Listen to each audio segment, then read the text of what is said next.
I'm trying to give them everything. I mean, I think everybody's known I've been around junior for 4 years and been in the spotlight for a while. So, obviously there's little things they'd like to know about certain things I've gone through in my career and on and off the ice. So, they asked me a lot of good questions and, I just tried to be honest and truthful. I expected this. I knew it would be a lot and, did some training before about what this would be like and talked to some guys about how it might be. So, I know getting a lot of being in the spotlight for a long time since I was a kid and still a kid, I knew it would be a lot. I think I realized after last season really what I had to do to improve and be a hockey player, and if this is really what I want to be for my career and for my life and have such a passion for it, I need to change some things. And my talent was always there with making plays and creating offense, but I knew I wanted to be a complete player and a guy that would contribate in all areas and be a winner and be a leader. I had to do those things, and I feel I'm getting better, every day. And every season, so I'm looking to improve, every year. I still got a lot to learn. It just gets you jacked up, gets you excited.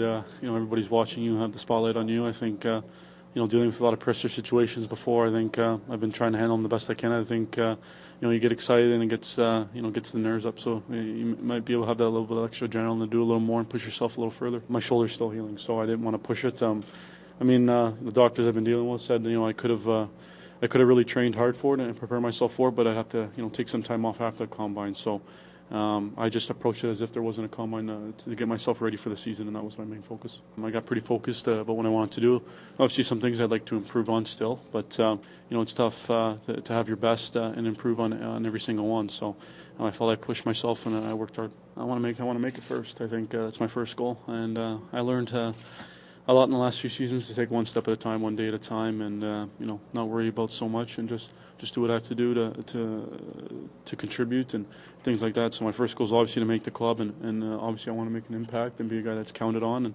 and learn a lot. So for sure that's my first goal, and take it from there. I don't like to set numbers or limits on myself. I always want to be able to do well and do great things. How far is the shoulder from being 100%? It's very close. Just this past week, I've been cleared to start doing full workouts. You think about everything, about where you might go, and what number and what can happen, and all the things that are going around. You get an indication from even more teams about what might happen. So, obviously, growing up a Leafs fan, I've always been a Leafs fan. But like I said, anywhere I go, I think is special and unique in its own way, and wherever I go will mean as much to me as if it was Toronto. I've learned how to kind of block those things out and not worry about those things I can't control. Just to be the best I can be every day, be a good teammate, a good guy, and be the hardest worker I can be, and be a positive guy and contribute as much as I can to my team. Some of that stuff with the draft empty, I think went the wrong way that I would have liked of, and I don't think it's the way I wanted to approach things in the first place. So that was something that that didn't have to happen and wasn't needed. And same thing with talks about Europe. I never had really interest ever going over there or with the Marlies as well. So, it's nice to be here, and that's all behind me, and not worry about that stuff. My goal is to be in the National Hockey League next year, and I'm looking forward to it in draft day. It was a lot, obviously, but like I said, I got excited and I was pretty focused going in, and just keep my mind on the test and what I had to do the best I can. So for sure, that's what I focused on. The worst test? Yeah. The Wingate for sure. The Wingate's tough. I thought the VO2 might be worse, but the Wingate was tough after just getting.